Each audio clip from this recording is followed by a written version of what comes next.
살 수 없네. 내 주 없이 살 수 없네. 내 인생의 등대, 내 삶의 소망, 내 주 없이 살 수 없네. 주 사랑이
향하신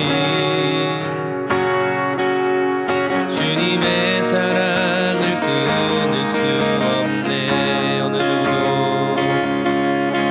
어느 누구도 나를 향하신 주님의 사랑을 끊을 수 없네. 환난이나 기근 죽음 곤고함이나 주의 인자는 끝이요 주의 자비는 무궁하며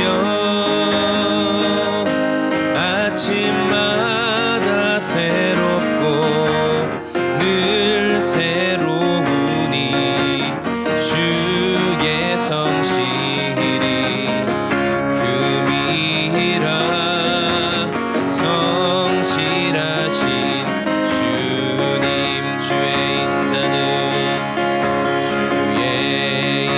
인자는 끝이요 주의 자비는 무궁하며 아침마다 새롭고 늘 새로우니 주의 성실이 금이라 성실하신 주님.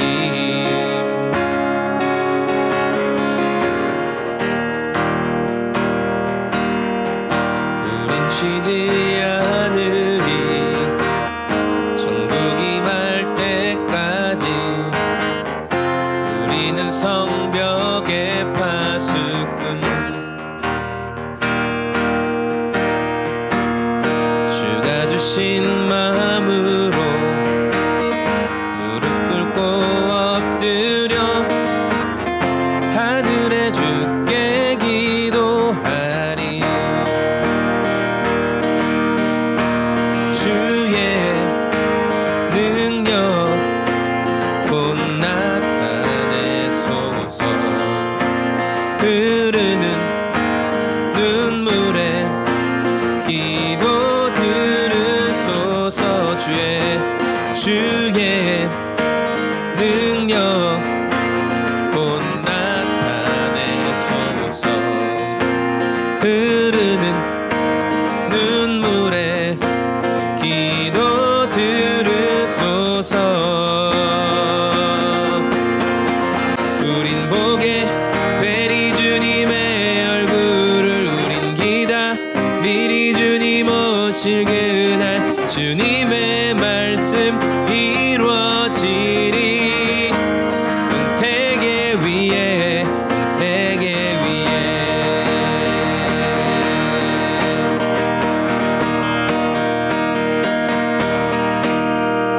우리는 기대하고 기도하며 기다리네. 주께서 이 땅 고치실 것을. 우리는 기대하고 기도하며 기다리네. 주 예수의 이름 높이 서리라. 담대하라 감사하라 기뻐하라 송축하라.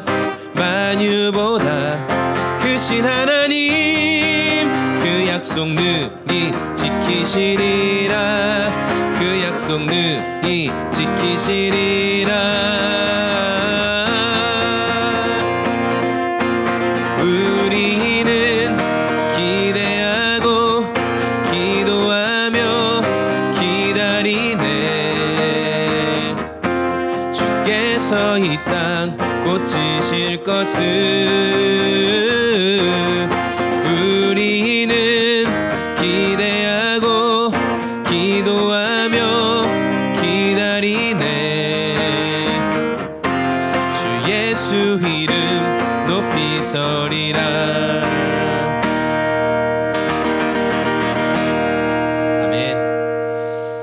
로마서 8장 1절에서 17절 말씀이에요. 그러므로 이제 그리스도 예수 안에 있는 자에게는 결코 정죄함이 없나니. 네. 예수님 안에 있는 사람에게는 결코 정죄함이 없다고 합니다. 이 말씀은 사도 바울이 앞서 로마서 1장부터 7장까지의 내용의 이제 결말과 핵심이 되는 내용들을 정리한 거예요. 유대인이나 이방인이나 다 하나님 앞에 자신의 노력과 수고로 의롭다고 인정받을 수 없다. 이렇게 바울이 선언을 해버렸어요. 너네의 노력과 수고와 뭐 어떤 것으로도 하나님께 의롭다고 인정받을 수가 없어. 유대인들 너희들 율법을 받았다고 했지? 율법의 의로 너네가 하나님 앞에 설 수 있다고? 너네는 율법을 못 지켜. 다 못 지켜. 그럼 이방인들 너희는 율법을 안 받았지? 그럼 너희는 율법이 없어서 하나님 앞에 설 수 있다고 생각하니? 너희도 안 돼. 왜냐하면 하나님이 너에게 양심의 법을 주셨거든. 그 양심이 율법의 기능을 하는데 너네는 양심을 어기잖아. 네.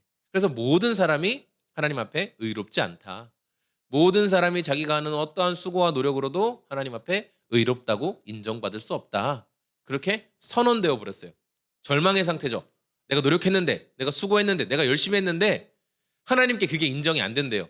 그걸로 하나님이 나를 좀 더 좋은 사람, 좀 더 괜찮은 사람으로 봐주시지 않는다는 거예요.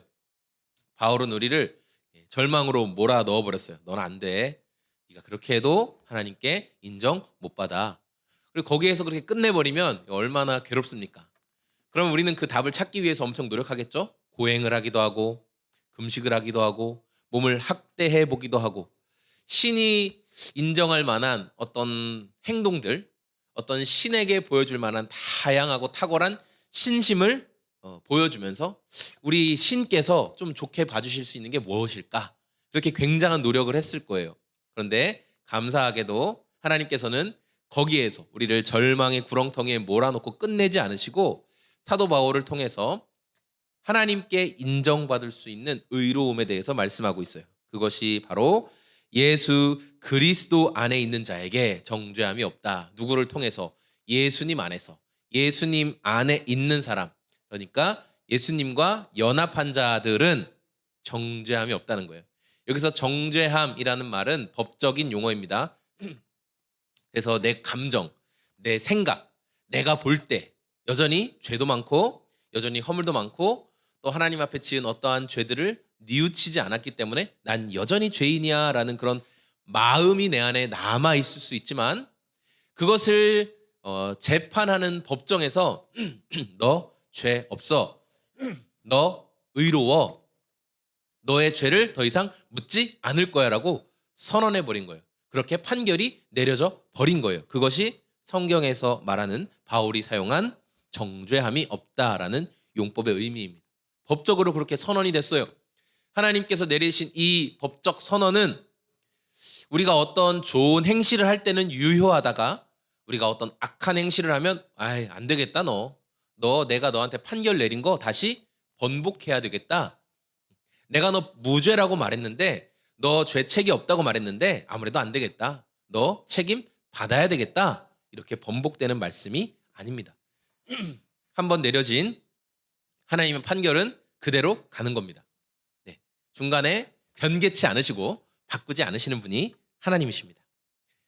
그래서 이 자유함 가운데 예수님과 연합하여서 이 자유함 가운데 살아가는 사람들이 바로 복된 성도들이에요. 그래서 이렇게 예수님과 연합한 사람 안에는 2절 그리스도 예수 안에 있는 생명의 성령의 법이 죄와 사망의 법에서 너를 해방하였다. 예수님과 진짜 참되게 연합한 사람은 바로 생명의 성령님이 주시는 그 법을 따라 살아간다고 합니다. 죄와 사망의 법이 더 이상 그를 올가매지 않는다는 거예요. 죄와 사망의 법에서 해방됐대요. 이게 무슨 말씀일까요? 우리가 생명의 성령의 법 안에 지배받지 못할 때는요, 여러분 우리는 죄가 죄인 줄 몰랐습니다. 저게 죄구나, 저거 하나님께서 기뻐하시지 않는 것이구나 몰랐다고요. 알 수가 없어요. 그냥 행했어요. 죄인 줄 모르니까, 기준이 없으니까, 죽어있는 상태였으니까. 그런데 생명의 성령의 법, 생명이신 성령께서 우리 안에 들어오셔서 우리 안에서 작동하시기 시작하시고 우리 안에서 역사하시고 일하시기 시작하니까 우리가 이제 죄가 무엇인지, 하나님께서 기뻐하시지 않는 것이 어떤 것인지를 알게 되는 것이죠. 그래서 우리가 죄로부터 해방이 되는 거예요. 죄인 줄 아는 것과 죄인 줄 모르는 것은 엄청난 차이가 있습니다. 3절 율법이 육신으로 말미암아 연약하여 할 수 없는 그것을 하나님은 하시나니 곧 죄로 말미암아 자기 아들을 죄 있는 육신의 모양대로 보내어 육신의 죄를 정하사 4절 육신을 따르지 않고 그 영을 따라 행하는 우리에게 율법의 요구가 이루어지게 하려 함이라. 오잉? 율법의 요구라니? 예수님이 율법의 요구를 지셨다니? 이게 무슨 말이지? 네. 여러분 우리 생각할 때 율법의 요구 다 끝난 거 아닌가요? 예수님 오셔서 우리가 이제 율법을 아무것도 안 지켜도 되지 않나요? 라고 생각할 수 있어요. 그런데 안타깝게도 여전히 우리가 지어야 할 율법의 요구가 있습니다. 어떻게 된 거야? 율법주의 아니라면서 그동안 당신이 큐티 나눔 하는 거 들어보니까 뭐 율법 얘기만 나오면 막 거품 물면서 절대 율법주의로 돌아가지 마라. 율법주의의 함정에 속지 마라. 율법주의의 함정이 얼마나 그 교묘하고 은혜와 율법 사이에 그 가르는 것이 굉장히 교묘하다고 그렇게 얘기하더니 결국 보니까 당신도 또 율법주의를 이야기하는구만 이렇게 생각할 수 있습니다. 구약시대에 뭐 도덕법, 정결법 그리고 시민, 하나님의 시민으로서 뭐 의식법, 뭐 시민법 이런 여러 가지 것들이 있지만 이런 것들 대부분 다 율법 안에서 다 예수님이 오셔서 다 정리가 됐어요. 그런데 여전히 남아있는 율법이 있다라는 거예요. 율법의 요구가 여전히 있어요. 예수님 당시에도 그렇고 지금도 우리가 지켜야 할 율법의 요구. 예수님이 지키라고 말씀하신 것 있어요. 뭔지 아세요? 마태복음 22장에 나오는 말씀이죠. 뭐라고 했냐면은 서기관과 바리새인들이 예수님께 나와서 당신이 탁월한 랍비 그러니까 말씀을 가르치고 우리에게 알려주는 사람인데 자 그러면 율법의 613가지 내용 중에 어떤 것이 1번이고 어떤 것이 2번이고 어떤 것이 3번인지 율법의 계명의 순서 좀 정해주세요. 당신 그 정도 할 수 있는 능력이 되시잖아요. 당신은 말씀을 참 탁월하게 해석하는 것 같은데 이렇게 이야기하니까 예수님이 뭐라고 하셨어요? 너네 하나님이 율법을 주신 의미를 모르는구나. 니네 하나님이 왜 율법을 주셨는지 모르는구나. 율법은 말이야 하나님 말씀이야. 잘 들어. 하나님 말씀은 경중이 없어. 어떤 것은 가볍게 여기고 어떤 것은 중요하게 여겨야 될 수 있는 게 아니야. 하나님 말씀은 1부터 끝까지 다 소중하고 다 똑같이 무게감이 있고 다 중요한 거야. 그러면서 하시는 말씀이 성경에 뭐라고 기록되어 있냐? 하나님이 어떻게 계명을 지키라고 하시더냐? 그러니까 하나님을 사랑하라고 하셨습니다. 그래, 잘 알고 있네. 하나님을 사랑해라 말씀하셨지. 여기서 끝내지 않았어요. 왜냐하면 바리새인과 서기관들은 우리 하나님 진짜 사랑하는데요? 우리 율법 진짜 잘 지키는데요? 이렇게 생각했으니까. 그런데 예수님이 바로 이어서 뭐라고 말씀하시냐면 둘째도 그와 같으니 니네가 첫 번째, 두 번째 얘기 순서를 물어봤는데 첫 번째나 두 번째나 똑같은 무게감이 있어. 뭐야? 하나님을 사랑하는 그 마음으로 그리고 너네가 너네 자신을 아끼고 돌보고 생각하는 그 마음으로 내 이웃에게도 똑같이 사랑해라 이렇게 말씀하셨어요. 율법의 두 개. 이것에서부터 온 선지자와 율법의 강령이 나왔다라고 말씀하신 핵심이 뭐냐면 하나님 사랑과 이웃 사랑. 그리고 이 율법의 요구는 지금도 우리가 지켜야 되는 율법의 요구입니다. 하나님을 사랑하고 이웃을 사랑하는 것. 이것이 온 선지자와 모든 말씀의 핵심이 된다라고 말씀하고 있죠. 그래서 5절에 보니까 육신을 따르는 자는 육신의 일을, 영을 따르는 자는 영의 일을 생각한다. 육신의 생각은 사망이고 영의 생각은 생명과 평안이다 말씀하고 있어요. 그러니까 우리가 어떤 생각을 더 많이 하게 되느냐를 통해서 우리가 어디에 속해 있는지를 알게 된다는 거예요. 여러분 삶을 생각해 보세요. 여러분이 어떤 생각에 더 많이 꽂혀 있지? 내가 무엇을 더 하기를 원하지? 내가 무엇에 더 시간을 많이 쓰지? 내가 무엇에 머물러 있지? 이것을 통해서 내가 어떠한 법의 지배를 받고 있는 사람인지가 드러나게 된다라고 말씀하고 있어요. 9절에 만일 너희 속에 하나님의 영이 거하시면 너희가 육신에 있지 아니하고 영에 있나니 누구든지 그리스도의 영이 없이는 그리스도의 사람이 아니니라. 여기서 그리스도의 영, 육신을 떠난 그리스도의 영이 뭐냐면 성령의 열매가 삶에서 나타나고 있는 사람이라야 진짜 그리스도의 영을 받은 사람이라는 말씀이에요. 그러니까 우리가 착각해서 나는 예수님을 영접했어. 내가 말로 예수 영접했어. 내가 교회 다녔어. 그렇게 해서 그 사람의 삶을 봤는데 삶에는 성령의 열매가 아무것도 안 나타나요. 아무것도 안 나타나고 이전과 똑같거나 오히려 더 이전보다 더 아나무인으로 더 악해요. 왜냐하면 난 교회 다녔고 이제 예수를 믿었다고 내가 얘기했으니까 나는 죽음 이후에도 두렵지도 않아. 어디서 오는 근거 없는 자신감인지 모르겠지만 나는 죽음 이후도 두렵지 않아. 왜냐하면 교회에서 얘기 들어보니까 예수 믿으면 천국도 보장받는다며. 최고의 보험 아니야? 그럼 나 이 땅에서도 내 마음대로 살고 그 죽음 이후에도 책임져 준대잖아. 그러니까 나는 예수 믿었어. 그러니까 오케이, 나는 이제 죽음 이후도 두렵지가 않아. 이러면서 그의 삶에 성령님의 열매가 전혀 없어요. 예, 근데 본인도 알고 주변 사람들도 다 알아요. 전혀 성령님의 열매가 없는 것. 그러면 성경은 뭐라고 말하고 있냐면 그런 사람은 영에 속한 사람이 아니다. 그리스도의 영이 없는 사람이다라고 말하죠. 분명히 우리의 믿음과 우리의 삶의 성령의 열매는 함께 갑니다. 절대 괴리되어서 따로 갈 수가 없어요. 반드시 성령의 열매가 맺어지게 됩니다. 네. 사랑을 하든지 뭐 희락을 하든지 화평을 하든지 오래 참음하든지 자비하든지 양성하든지 뭐 충성하든지 온유하든지 뭐 참든지 뭐 절제하든지 분명히 우리 삶에 나타날 수밖에 없다는 것입니다. 그래서 우리가 이 하나님의 영 안에서 따라가며 살아가야 되는데 그런데 중요한 게 이거죠. 그러면은 우리가 하나님의 인도를 받고 싶다. 하나님의 인도하심을 받는다라는 것에 대한 많은 질문이 있어요. 14절 무릇 하나님의 영으로 인도함을 받는 사람은 곧 하나님의 아들이라. 우리가 하나님께 인도함을 받았으면 좋겠다. 우리 막 그래서 기도하잖아요. 주님 저를 인도해 주세요. 주님께서 인도해 주세요. 이렇게 얘기하는데 그러면 그 주님의 인도하심이 우리가 기도하고 눈 감고 있으면 갑자기 우리 내적인 음성으로 누구야? 오늘은 동쪽으로 가거라. 오늘은 붉은 색깔 옷을 입고 오는 사람이 너에게 귀인이니 그 사람과 즐겁게 지내도록 하여라. 뭐 이런 거. 네, 그런 거. 주님 그렇게 인도하시는 분일까요? 주님은 그렇게 인도하시지 않습니다. 그럼 귀신들은 그렇게 할 수 있겠죠? 주님은 그렇게 하시지 않습니다. 산신령처럼 인도하시고 그런 분이 아니에요. 갑자기 그렇게 하시는 분이 아니라 주님은 어떻게 성경의 내용들을 보면 우리의 상황을 통해서 주님 말씀하세요. 상황들을 통해서 우리로 깨닫게 하세요. 이것이 하나님께서 원하시는 방향이구나라는 것을 알게 하시고 또 우리가 하나님의 말씀을 통해서 그것을 분별하게 하세요. 하나님의 끊임없는 말씀을 통해서 우리를 알게 하시죠. 주일 예배, 큐티, 또 주변에 있는 사람들과의 대화 가운데 거기에서 하나님 주시는 마음들이 있어요. 그래서 우리로 하나님의 마음에 순종하게끔 하세요. 그렇구나. 하나님이 이것을 원하시는구나. 그렇게 알게 하신다는 거예요. 그래서 15절에 너희는 다시 무서워하는 종의 영을 받지 아니하고 양자의 영을 받았으므로 우리가 아빠 아버지라고 부르짖느니라. 여러분 여기서 아빠 아버지 저희 애들이 아빠라고 잘 불러요. 아빠라고 엄청 잘 불러요. 저는 어릴 때 아빠를 아빠라고 잘 안 불렀던 것 같아요. 네. 왜냐면 워낙 부모님 사이가 안 좋았고 아빠가 너무 무서운 대상이었거든요. 뭐 걸핏하면 뭐 와서 술 먹고 때려 부시고 뭐 집어 던지고 자기만 하는 굉장히 이기적인 모습이 너무 많았기 때문에 아빠는 두려움의 대상이었죠.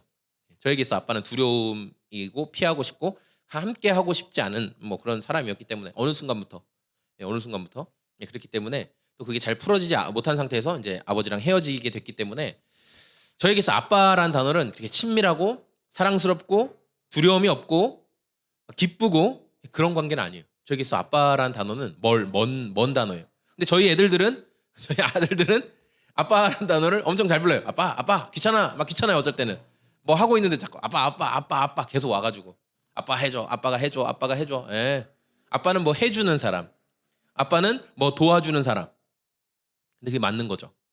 때로 아빠가 혼도 내요. 징계도 해요. 그렇게 하지 말라고 이 자식이 그렇게 하면 안 된다고 했지. 따끔하게 혼도 내지만 그러나 여전히 아빠는 아빠인 거예요. 아빠는 내가 말씀드리면 아빠는 내가 부탁하면 여전히 나를 안아주고 나를 품어주고 나를 사랑해줄 수 있는 분이라는 것을 아이들이 아는 거죠.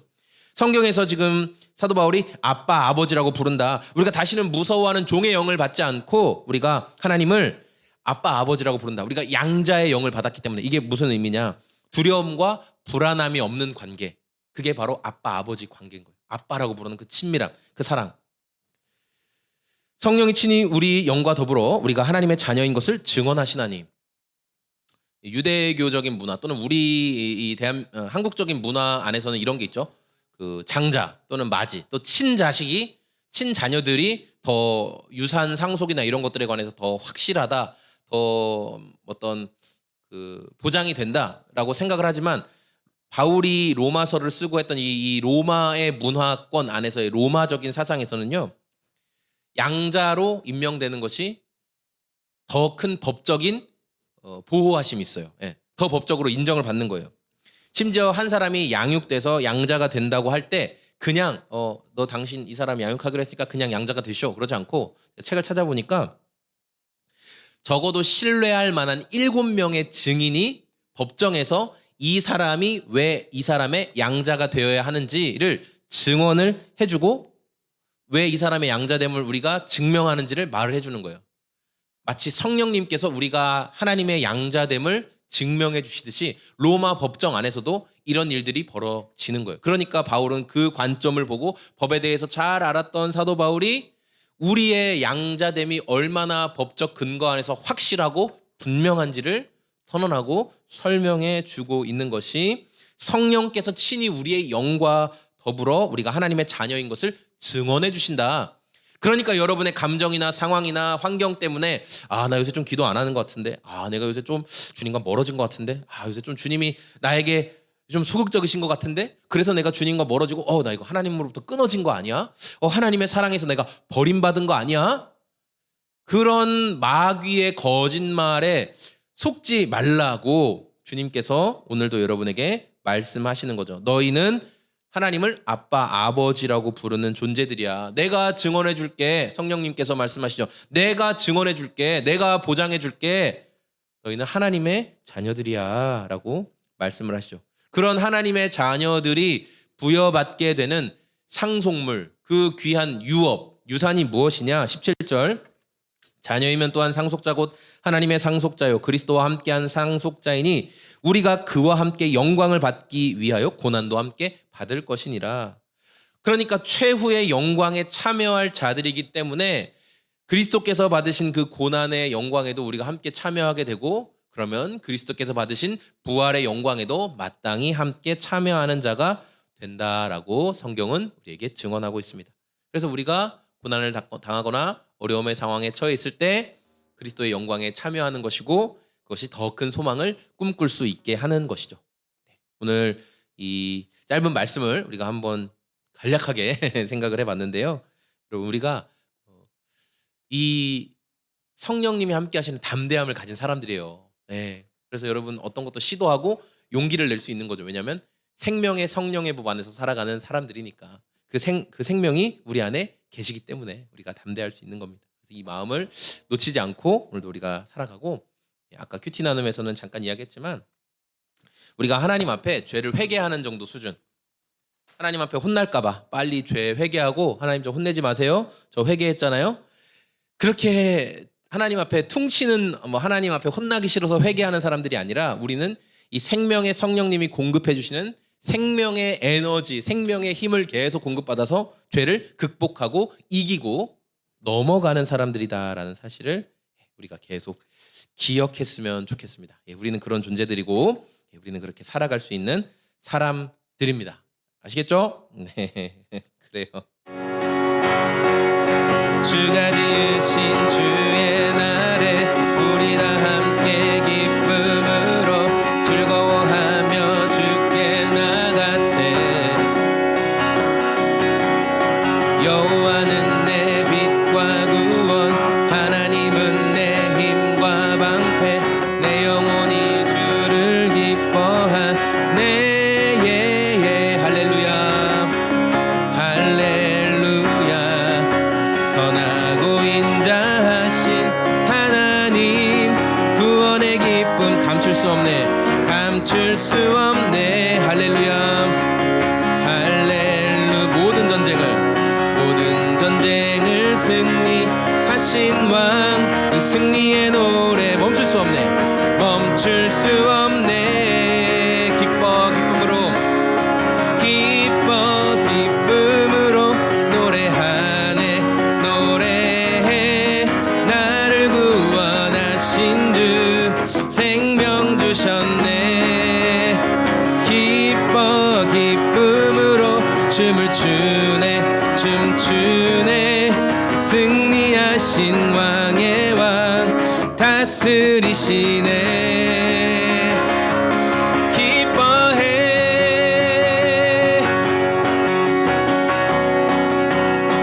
기뻐해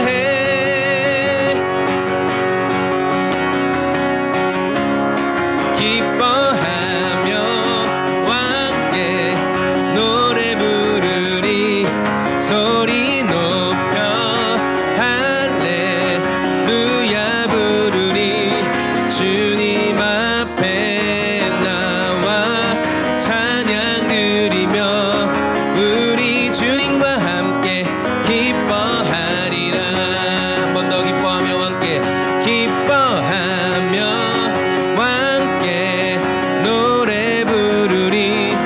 소리 높여 할렐루야 부르리.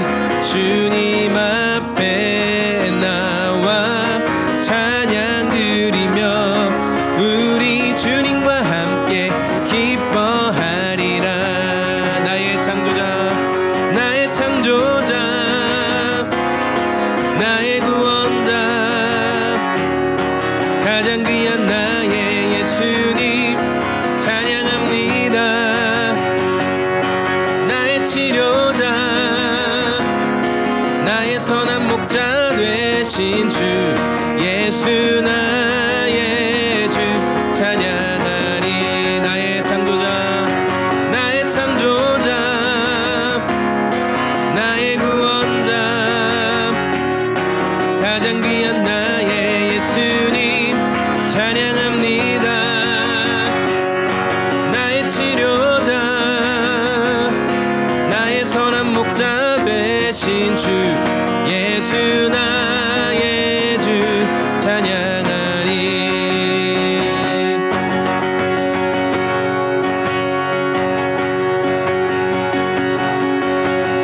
예수 나의 주 예수 나의 주 예수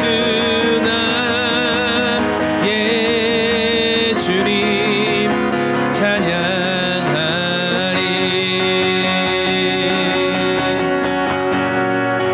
우리 함께 기도하겠습니다. 함께 기도할 때 하나님 이 오후에도 하나님의 은혜를 구합니다.